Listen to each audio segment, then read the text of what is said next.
आध्यात्मिक प्रवचन के नए वीडियोस देखने के लिए चैनल सब्सक्राइब करें, बेल आइकॉन दबाना ना भूलें। परम सत्कार जो प्यारी साध संगत जी, प्यार से कहना धन अहंकार और साध संगत, इस मन को कैसे हमने शांत रखना है, कैसे हमने खुशियों को हासिल करना है। क्योंकि साध संगत जब हमारा मन शांत हो जाता है तो फिर हमें हर तरह के इस संसार में रहते हुए हर इंसान भी अच्छा लगता है, हर वस्तु भी अच्छी लगती है और खुशी भी मन में हासिल होती है। फिर जो ये हमारा मन इतना बेचैन रहता है, इतना विचलित रहता है, इधर उधर की गलत बातों की ओर दौड़ता है, फिर इस मन को हमने कैसे काबू में रखना है।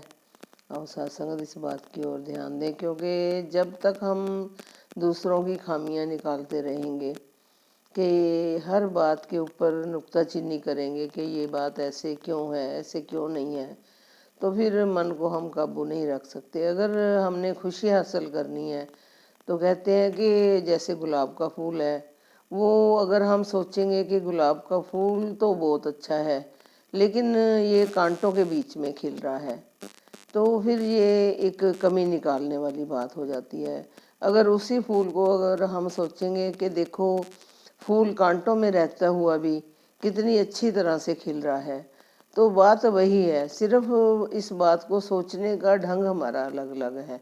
अगर हम नेगेटिविटी की तरफ अपने आप को नेगेटिविटी की तरफ ही लेकर जाएंगे, नुक्स ही निकालते चले जाएंगे, तो फिर ये मन है जो विचलित रहता है, मन को फिर काबू में नहीं किया जा सकता। और जब हमने ज्ञान हासिल कर लिया है, अगर ज्ञान हासिल करके भी हमारे अंदर अहंकार का वास है, तो फिर वो कहते हैं कि वो जो ज्ञान है वो भी एक कलंक ही है। तो इतनी बड़ी गाली दी गई है। अगर ज्ञान हासिल करके हमारे अंदर नम्रता आ जाती है, प्यार सत्कार आ जाता है, तो फिर उसी ज्ञान की वैल्यू कितनी बन जाती है। फिर कहते हैं वो ज्ञान भी जो है वो एक नम्रता का भागीदार बन जाता है। वो ज्ञान फिर कितनी उसको हम कहते हैं कि असली ज्ञान जो है वो अहंकार को तजना ही है। जब अहंकार हमारे मन से निकल जाता है तो फिर कोई बड़ा छोटा, कोई अमीर गरीब, कोई भी ऊंचा नीचा, कोई गोरा काला, किसी तरह का भेदभाव हमारे अंदर नहीं आता है। तो आओ साथ संगत, हमेशा अगर हम कहते हैं कि हमें ज्ञान की प्राप्ति हो गई है, फिर इस ज्ञान को कैसे हम यूटिलाइज कर रहे हैं, ये तकरीबन हर विचार में ही सतगुरु ने भी हमें हर विचार में इसी बात का विचरण दिया और कमी भी हमारे अंदर इसी बात की है।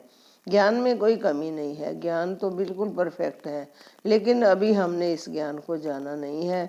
तो आओ साथ संगत, इस कहते हैं कि अगर सत्संग में हम बैठे हैं फिर भी हमारे मन जो है कहीं का कहीं दौड़ रहा है, मन को काबू नहीं किया हुआ, तो फिर उस सत्संग का भी कोई फायदा नहीं है। क्योंकि जब हम थोड़ा सा टाइम हमें श्वास जो मिले हैं, कि जो श्वास कहते हैं कि जो दूध होता है, जब दूध एक बार हम गाय का दूध या भैंस का दूध एक बार भी वो दूध निकाल लेते हैं, तो फिर उस दूध को वापस अगर हम कहें कि इसको वापस डाल देते हैं तो वो इम्पॉसिबल है, फिर वो दूध वापस नहीं डाल सकते हैं। तो ऐसे ही जो श्वास हमारे को मिले हैं, तो इन श्वासों की कितनी कीमत है हमने इनको अभी समझा ही नहीं है। एक बार जो श्वास चला जाता है, एक श्वास हमने ले लिया, तो फिर वो दोबारा श्वास हमें मिलने वाला नहीं है, क्योंकि ये गिने चुने श्वास हमें मिले हैं। इन श्वासों की कदर करनी है। इन श्वासों की कदर हम सोचे कि हमने ज्ञान हासिल कर लिया, हमने परमात्मा को जान लिया, अब हमारे श्वासों की कीमत बढ़ गई है। नहीं साथ संगत, कीमत तो श्वासों की तब पड़ेगी जब हमारा इस ज्ञान के साथ हमारा जो व्यवहार है, हमारे जो चाल चलन है, हमारे जो खुशी है, कहते कि दूसरे को देखकर अभी अगर हम खुश नहीं हो रहे तो फिर वो ज्ञान हमारे पास नहीं है। दूसरे की खुशी में अगर हम अपनी खुशी को शामिल करते हैं तो भाई हमारा ये ज्ञान जो है इसकी कीमत है।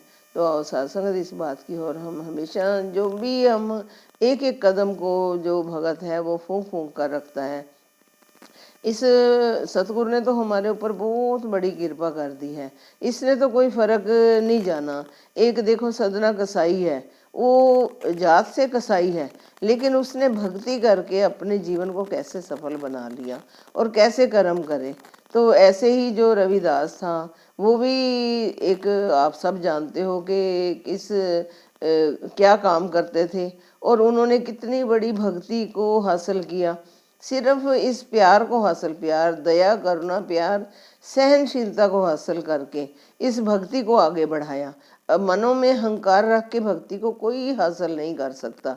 अगर हमने अहंकार को ही अपने पास पाला हुआ है तो फिर कहते हैं कि जिस इंसान के अंदर अहंकार होता है तो वो वहाँ फिर प्यार टिकता ही नहीं है। तो अब सत्संग एक बार की बात दासी को याद आ रही है कि ये परमात्मा कितना दयालु होता है, कितना हमारे ऊपर दया करता है। तो हमें तो इन बातों की कदर ही नहीं है कि एक जो पत्थर है, वो पत्थर ने तो भगवान बनकर अपनी पूजा करवा ली है। तो लेकिन जो इंसान है, आप देखते हो कि मंदिरों में कैसे इस पत्थर की मूर्तियों की कैसे पूजा हो रही है। पत्थर में तो हमने भगवान को देख लिया है, लेकिन क्या इंसान में अभी तक इंसान को देखना बहुत मुश्किल हुआ पड़ा है। तो वो इंसान को हमेशा यही शिक्षा दी जाती है कि तू इंसान कब बनेगा। तो सत्संगत जो कमियां हैं वो हमारे जीवन के अंदर हैं। हमने इन कमियों को कैसे दूर करना है? जब हम अपने अंदर इस अहंकार को निकाल कर इस प्यार, नम्रता, सहनशीलता को ग्रहण करेंगे तो सत्संग जब भी हम अपने गुरु से मांगे तो हमेशा दया, करुणा, प्यार, सहनशीलता ही मांगे। एक बार की बात दासी को याद आ रही है कि 3 बच्चे थे जो अपने गुरु जी के पास गए। तो वहाँ जाकर वो बहुत सेवा कर रहे थे। तो कहते कि गुरुजी ने आगे से खुश होकर उनको बोला कि आज बच्चों आपने जो मांगना है वो मांगो। तो वो पहले छोटी छोटी उम्र के बच्चे थे, वो एक दूसरे के फेस की तरफ देखकर मुस्कुराने लगे कि हम क्या मांगे गुरु से। तो लेकिन फिर भी जब गुरुजी ने बार बार बोला तो वो बच्चों ने गुरुजी ने बोला कि अगर आप बोल के नहीं मांग सकते तो आप लिख लो, तो लिख कर मेरे को अपनी अपनी स्लिप देकर जाओ, तो आपने क्या मांगना है। तो उनमें से एक बच्चा जो था वो बहुत बड़े घर का था। उसने अपने घर में ऐसे शानो शोहरत और पैसा, बड़ी बड़ी कोठियाँ, कारें देखी हुई थी। लेकिन उसको जब उसने स्लिप में देखा पर फिर भी उसका मन शांत नहीं था।